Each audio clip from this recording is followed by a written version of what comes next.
예. 2016년 새해가 밝았습니다.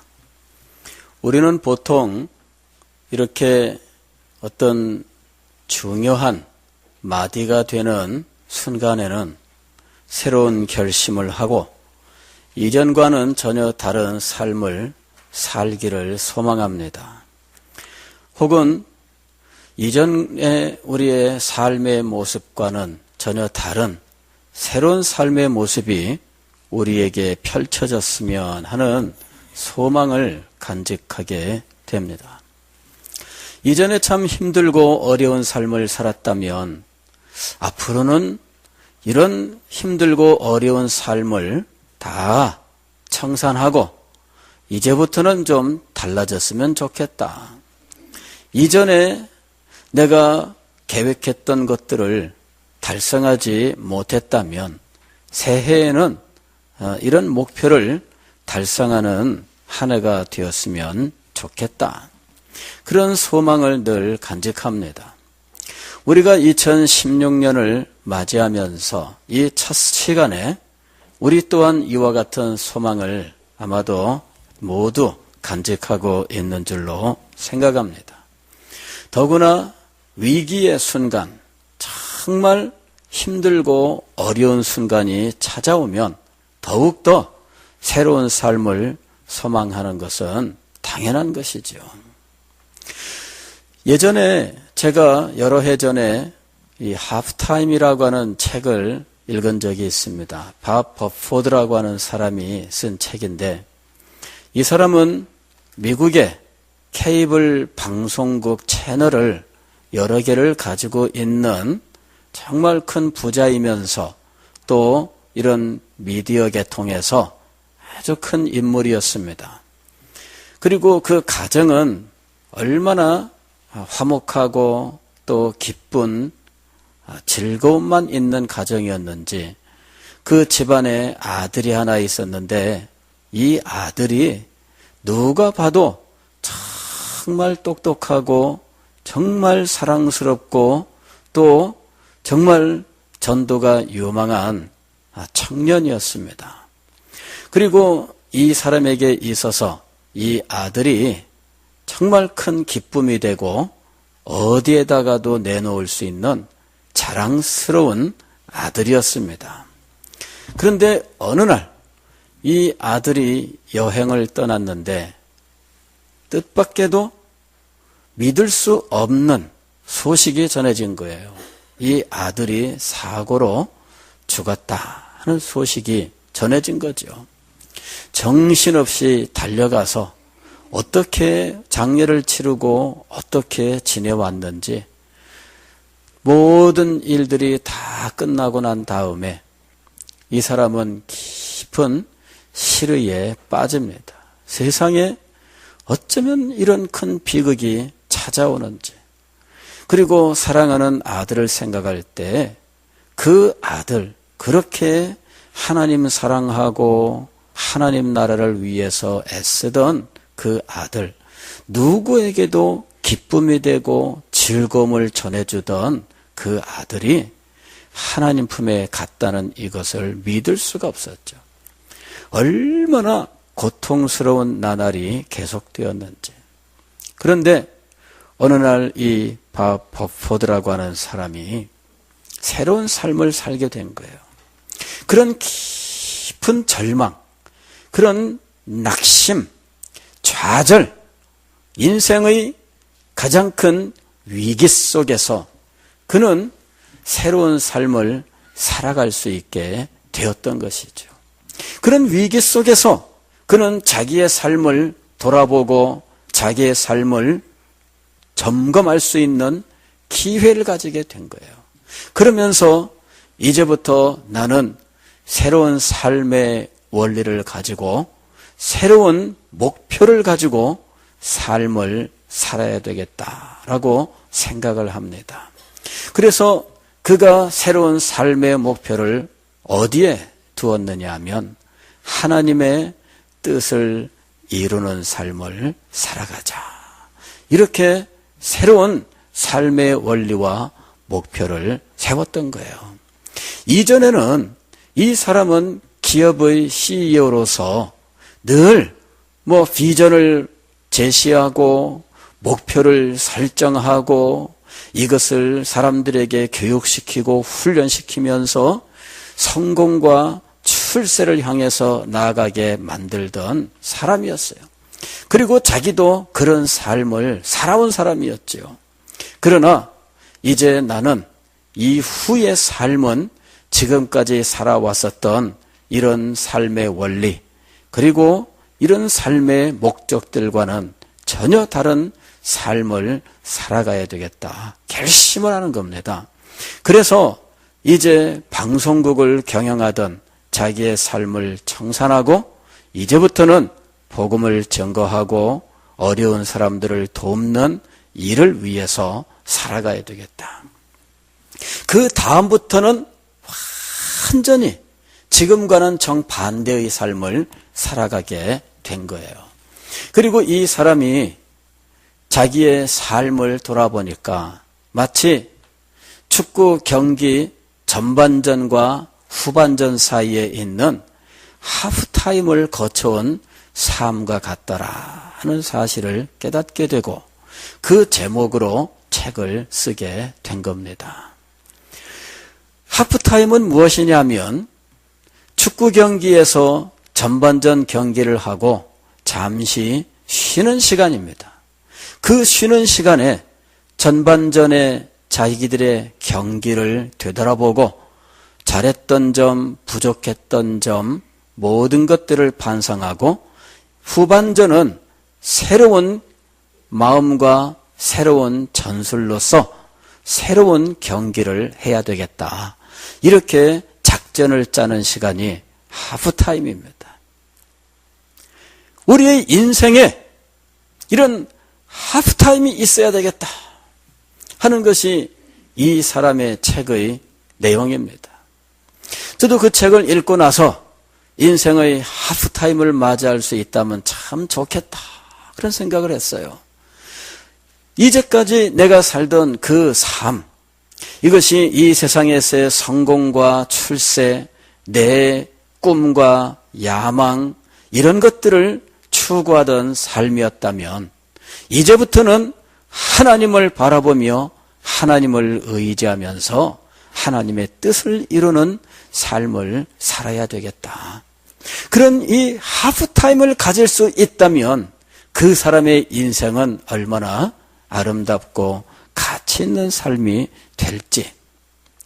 여러분, 이 밥 버포드라고 하는 사람은 인생의 큰 위기 속에서 그는 하프타임을 맞이할 수 있었던 거예요. 자기의 전과 같은 이전의 삶을 돌아보고 자기의 그 삶의 원리, 그 삶을 지배하고 있었던 목표, 그 꿈과 비전 같은 것들을 다 점검을 해요.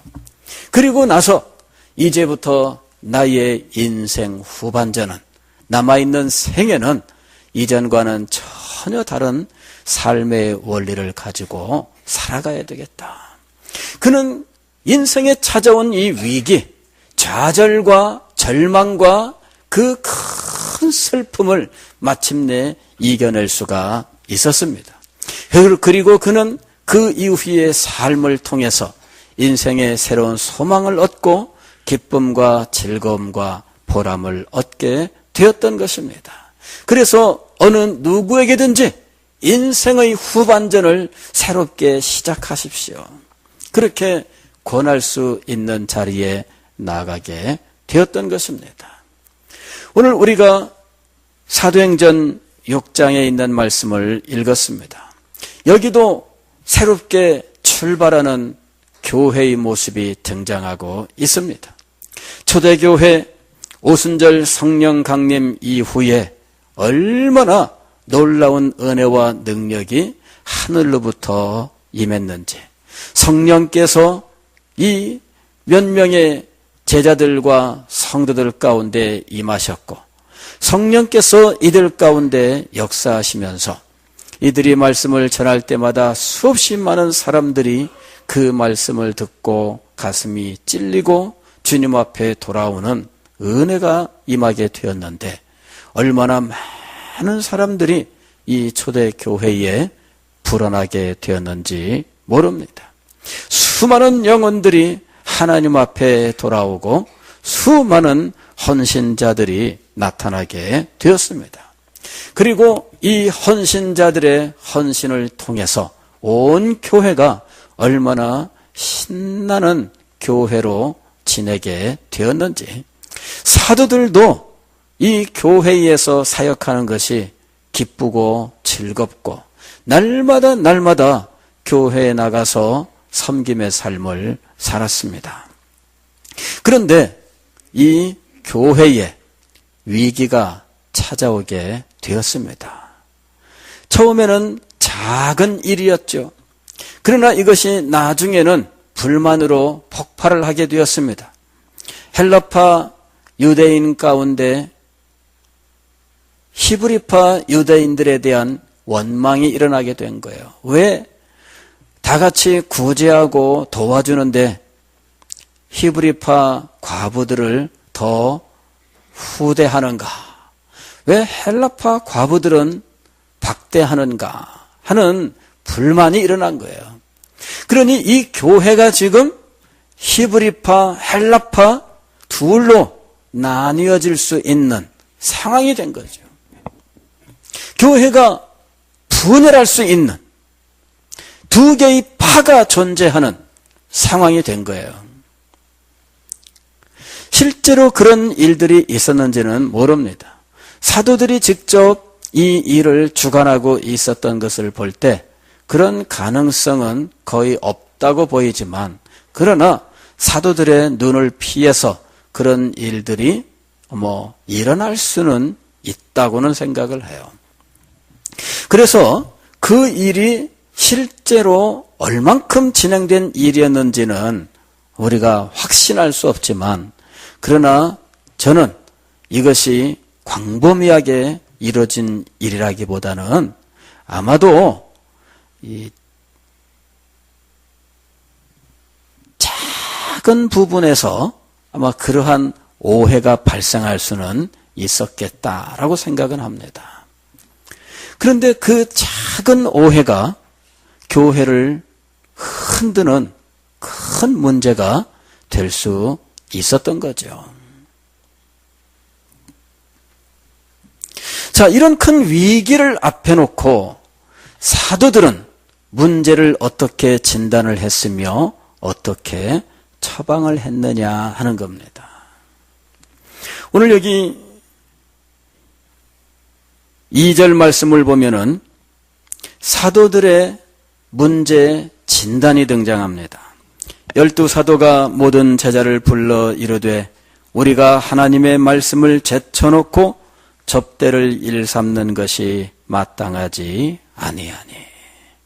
문제는 어디에 있었느냐 하면 사도들이 자기들이 해야 되는 그 본무를 저버리고 갑자기 등장한 일을 기쁨에 겨워서 열심히 행한 데 있었던 거예요. 그 일이 처음에는 온 교회가 좋아하는 일이었어요.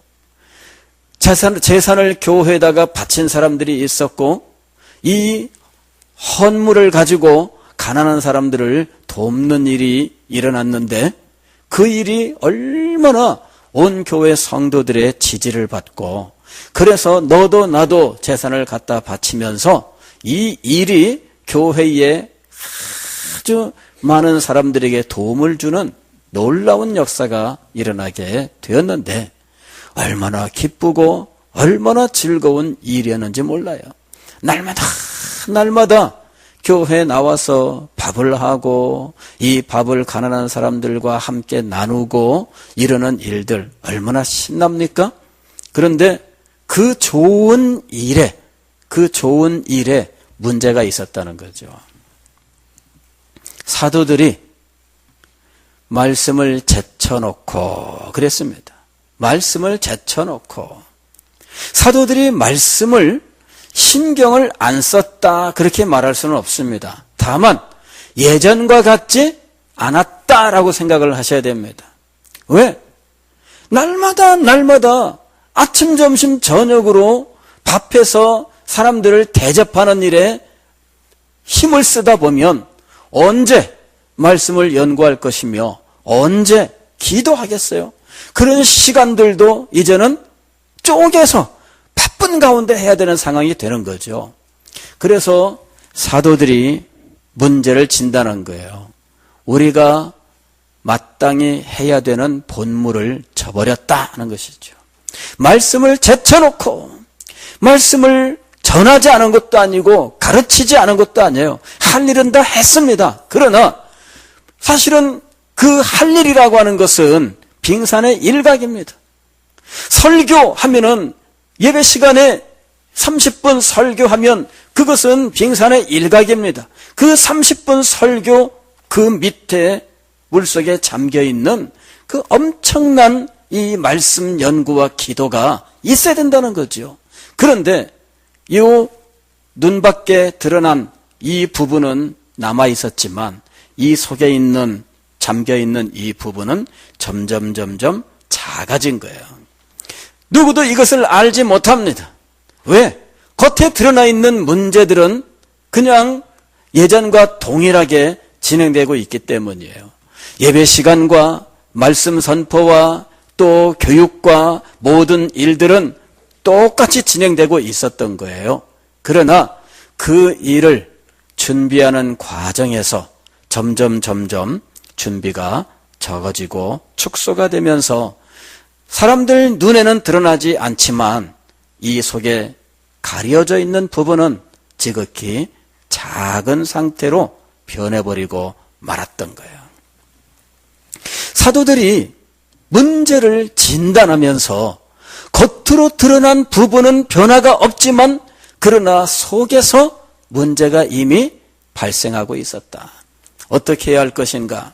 두 가지로 처방을 내립니다. 첫째, 우리는 말씀 전하는 것과 기도하는 일을 오로지 힘쓰리라 하는 것이었습니다. 말씀 전하는 것과 기도하는 일을 오로지 힘쓰겠다. 그리고 이 구제하는 일은 특별히 사람을 세워서 그 일을 진행할 수 있도록 하겠다 하는 것입니다. 그럴 때 이 사람들은 어떤 사람들이냐? 오늘 여기 5절 말씀을 보게 되면 믿음과 성령이 충만한 사람, 믿음과 성령이 충만한 사람 7명을 세웠다라고 말씀하고 있습니다. 구제하는 일이면 계산에 빠른 사람, 동작이 빠른 사람, 일들을 아주 열심히 행할 사람, 이런 사람들을 뽑아야 될 것 같은데 사도들이 정한 자격과 성도들이 선택할 때의 자격은 믿음과 성령이 충만한 거였어요.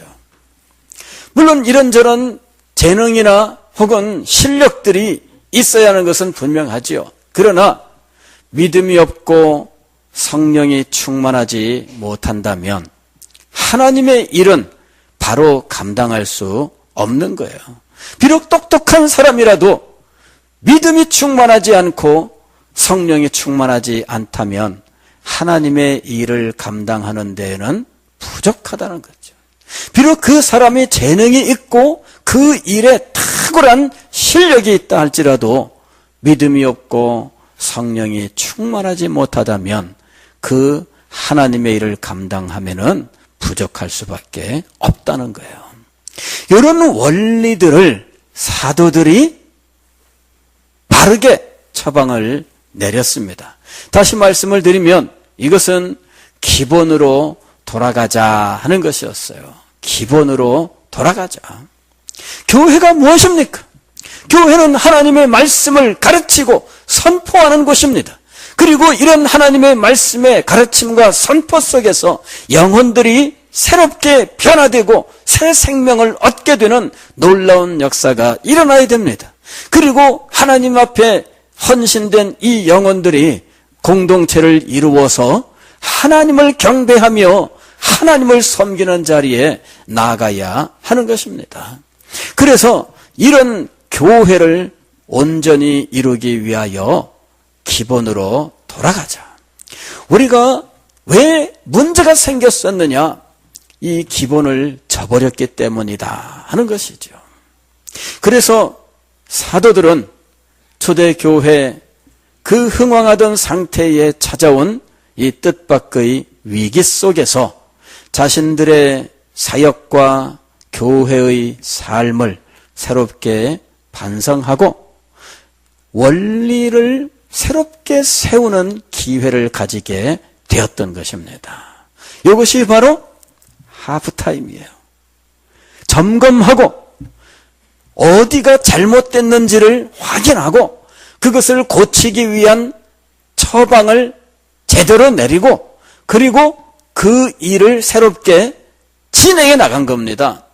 그랬더니 7절 말씀을 보면 하나님의 말씀이 점점 왕성하여 예루살렘에 있는 제자의 수가 더 심히 많아지고 허다한 제사장의 무리도 이 도에 복종하니라.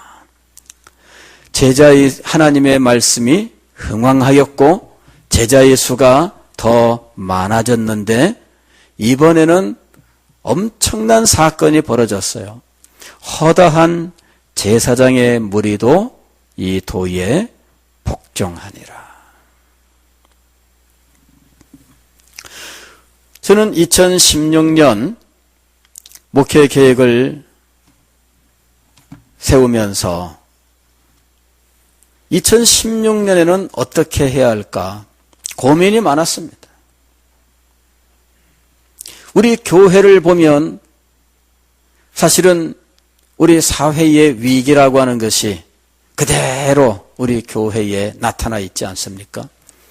평균 연령은 높아지고 젊은 사람들은 점점 사라지는 이런 이 모습이 우리 교회에 찾아와서 앞으로 우리 교회가 어떻게 될지 5년 후, 10년 후 내다보면 어떨지 그 앞을 가늠하기가 쉽지 않아요. 다만 지금 이 상태로 우리가 그대로 있으면 안 된다 하는 것이죠. 이 상태로 있으면 안 된다. 그래서 지난 가을에 기도하면서 하나님 앞에 간절히 간구했습니다. 하나님께서 알려주셨는데 그것은 뭐냐 하면은 기본으로 돌아가라 하는 거예요. 말씀과 기도로 돌아가라. 우리 교회가 말씀이 없던 교회가 아니죠. 기도가 없던 교회가 아닙니다. 문제는 뭐냐 하면은 겉으로 드러난 것들은 예전과 동일하게 진행되지만 그러나 거기에 임하는 우리의 자세 그리고 그 일에 바치는 우리의 헌신은 예전과 달랐다는 거죠. 말씀에 대해서 간절한 소망을 가지고 기도하던 그 과거 저의 모습을 제가 기억을 해봤어요. 하나님의 말씀은 살았고 운동력이 있어 좌우의 날선 어떤 검보다도 예리하여 우리의 혼과 영과 및 관절과 골수를 찔러 쪼개기까지 하나니. 그 히브리서 4장의 이 말씀을 붙들고 하나님 앞에 엎드려 눈물을 흘려 기도하면서 수년 동안 하나님 말씀이 살아있고 좌우의 날선 어떤 검보다도 예리하다고 하였는데 저의 말씀 사역에는 이런 일들이 일어나지 않습니다. 말씀이 틀렸든지 제가 틀렸든지 둘 중에 하나입니다. 말씀이 틀린 겁니까? 제가 틀린 겁니까? 네, 제가 틀린 거예요. 어떻게 해야 되겠습니까? 하나님의 말씀이 살아있다는 이 엄연한 말씀이 진리인 것을 어떻게 증명을 해야 될까요? 하나님의 말씀은 좌우의 날선 어떤 검보다도 예리하다고 하는 사실을 어떻게 증명을 해야 될까요? 말씀의 선포와 가르침 속에서 이것이 증명이 돼야 되지 않겠습니까? 그런데 증명이 되지 않는 거죠. 그 문제를 놓고 하나님 앞에 기도하고 그것이 가슴이 아파서 눈물을 흘리고 1년, 2년, 3년, 4년 하나님 앞에 기도하면서 말씀을 붙들고 씨름에 나아가던 그 때의 모습, 돌아가야 된다는 거죠. 돌아가야 된다.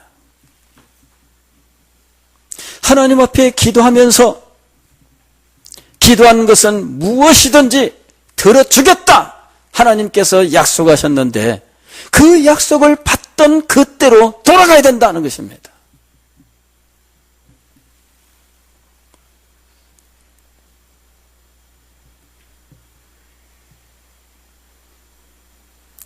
돌아가지 아니하고 그냥 지금 진행되는 교회의 여러 프로그램들, 그 프로그램에 안주하고 있다면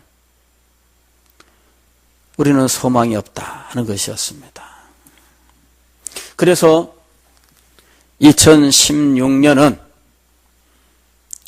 저로서는 하나님의 말씀을 다시 붙들고 씨름하면서 이 말씀으로 새 생명이 탄생하고 이 말씀으로 영혼들이 변화되고 이 말씀으로 영혼들이 새로운 힘을 얻고 이 말씀으로 하나님의 능력이 나타나는 놀라운 역사가 일어나야 되겠다는 소망을 갖고 기도하게 된 겁니다. 그리고 모든 성도들도 하나님의 말씀에 이렇게 소망을 갖고 마음을 기울이되 이전보다 더욱더 간절하게 하나님 앞에 기도하는 자리에 나가야 되겠다는 것이었습니다. 그래서 그 일을 시작한 겁니다. 하나님 앞에 기도하는 일을 이제부터 힘을 써서 새롭게 합시다. 기도학교를 진행을 하고 또 기도의 담력을 얻어서 기도하기로 작정을 하고 이제 우리가 이제까지 건강 문제가 있었습니다. 사업 문제가 있었습니다. 이런저런 핑계거리가 있었지만 그러나 그런 것들을 다 버리고 이제는 하나님 앞에 기도하는 자리에 나가야 되겠다. 그렇게 작정을 하고 여러 성도 여러분들에게 기도하자고 호소를 했던 겁니다. 여기 앞에 보면은 2016년 표가 지금 붙여져 있습니다. 믿음 충만, 성령 충만하여 흥왕하는 교회. 사도행전 6장 5절의 말씀. 6장 5절에 사도들이 교회의 위기를 타개하기 위해서 이 위기를 오히려 전반전과 후반전 사이에 하프타임으로 알고 교회를 새롭게 하고 새롭게 출발하게 되는 기회로 삼았는데 그때 원리가 무엇입니까? 사도들은 말씀 전하는 것과 기도하는 일을 오로지 힘쓰겠다. 그리고 교회는 믿음 충만하고 성령 충만한 사람들을 세워서 하나님의 일을 계속해서 감당케 하겠다는 것이었습니다. 그랬더니 7절 말씀에서 말씀이 흥왕하고 수없이 많은 영혼들이 주 앞에 돌아왔는데 가장 완고한 그룹인 제사장들이 하나님 앞에 돌아오게 되었던 것이죠. 이런 놀라운 역사가 새롭게 기도하며 말씀에 소망 갖고 집중하는 우리들 가운데에 일어날 줄로 믿습니다. 바로 그런 소망을 가지고 이 표를 정한 거예요. 한번 따라해 보겠습니다. 믿음 충만, 성령 충만하여 흥왕하는 교회. 예, 여기다가 교회가 되자. 이렇게 되면은 이제 우리의 다짐이 되겠죠. 다시 한번 해보겠습니다. 믿음 충만, 성령 충만하여 흥왕하는 교회가 되자. 예, 다시 한번 해보겠습니다. 믿음 충만, 성령 충만하여 흥왕하는 교회가 되자. 예. 새해 우리는 새 출발을 원하지 않습니까? 그럴 때 이 원리를 바로 세워야 돼요. 그냥 막연한 기대로 새 출발이다 이렇게 해가지고는 새로운 일이 일어나지 않습니다. 원리가 세워지고 이 원리를 바르게 실천하는 일이 뒤따라야 새 출발이 진정으로 이루어지는 거예요. 그래서 이 표와 더불어서 실천사항 4가지를 정해봤습니다. 1. 주일 성수로 예배를 풍성하게 하자. 2. 사랑의 교제로 예수 마을을 풍성하게 하자. 3. 불타는 기도로 능력을 풍성하게 받자. 4. 영혼을 사랑하여 전도를 풍성하게 하자. 이렇게 실천사항을 전해 본 겁니다. 표와 더불어서 그것을 어떻게 우리가 달성할 것이냐. 물론 여러 가지 말을 할 수 있겠습니다만은 이렇게 간단하게 4가지 실천사항을 정해서 우리가 힘써보자 하는 것이었습니다. 주일 성수, 이게 가장 기본입니다. 주일 성수란 주일을 거룩하게 지킨다라는 말이죠. 주일 성수가 무너지면 믿음 충만, 성령 충만은 이루어질 수 없습니다. 주일 성수는 우리가 기본으로 돌아가는 가장 기본이 되는 사실이에요. 성도들이 주일날 하나님 앞에 하루를 바쳐 예배하고 말씀을 배우고 교제하며 신방하고 구제하는 일들을 위해서 사용할 때 이 교회가 기본으로 돌아오게 되는 거예요. 근데 주일을 가볍게 여기고 주일을 아무렇게나 생각한다면 새 출발이 이루어질 수가 없습니다. 새 출발은 주일 성수에서부터 출발되는 거예요. 두 번째로는 사랑의 교제가 있어야 돼요. 즉, 이 예수 마을이라고 하는 이 소그룹이 활성화되어야 됩니다. 예수 마을 활성화를 위해서 연말 당회에서 여러 가지로 의견들을 나눴습니다. 장로님들과 이번에 연말 당회는 우리 기도원에 가서 합시다. 그래서 다 같이 기도원에 올라갔어요. 그리고 산에 가서 먼저 부르짖고 그 다음에 당회 진행합시다. 산에 올라가서 부르짖고 목이 다 쉬어가지고 내려왔습니다. 그리고 회의를 했어요. 회의가 먼저가 아니라 기도가 먼저다. 이거를 우리가 다 같이 공감하고 그렇게 하자고 한 거예요. 그래서 기도하고 일들을 해보니 역시 기도해야만 된다. 다 같이 절감했습니다. 기도해야 된다. 아무리 우리가 아이디어가 좋고 아무리 이런저런 이 수완이 좋아도 기도부터 해야 된다. 그거를 다 같이 깨달은 겁니다. 다 같이 느낀 겁니다. 그래서 이제부터는 우리는 기도부터 합니다. 무슨 연구부터 하고 무슨 이 계획부터 세우고 그게 아닙니다. 우리는 이제부터 기도부터 합니다. 그래 하나님 앞에 부르짖는 기도를 하고 하나님 앞에 목이 쉬고 터지도록 주님을 부르고 나니까 담력이 생겨요. 하나님 앞에 부르짖고 보니까 믿음이 속에서 일어나는 거예요. 왜 우리에게 믿음이 없느냐? 하나님 앞에 부르짖음이 없기 때문이에요. 사랑의 교제로 예수 마을을 풍성하게 하고 불타는 기도로 능력을 풍성하게 받고 영혼을 사랑하여 전도를 풍성하게 하면서 우리가 기본으로 돌아간다면 하나님께서 우리 교회에 놀라운 은혜를 베푸실 것이며 이렇게 헌신하는 여러분 모두에게 영혼과 가정과 생업과 삶 속에 놀라운 은혜를 베푸실 줄 믿습니다. 사랑하는 성도 여러분, 우리는 기본으로 돌아가야 됩니다. 새 출발의 원리는 다른 데 있는 것이 아닙니다. 하나님께서 우리에게 주셨던 신앙의 그 참된 원리로 돌아가는 겁니다. 그래야 비로소 새 출발이 이루어지는 겁니다. 세상의 새 출발과 하나님의 백성들의 새 출발은 전혀 달라요. 하나님의 백성들의 새 출발은 언제나 하나님께서 우리에게 가르쳐 주셨던 바로 그 가장 기본적인 하나님의 뜻에 따른 삶으로 돌아가는 거예요.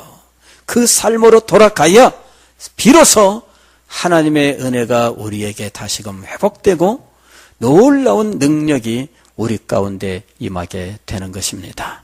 2016년은 믿음 충만하고 성령 충만하여 우리 교회도 흥왕하고 여러분의 가정도 흥왕하게 되시기를 주의 이름으로 축원합니다. 기본으로 돌아가서 하나님의 뜻을 이루는 여러분에게 하늘의 신령한 은혜와 능력이 충만하게 임할 줄 믿습니다. 기도하겠습니다.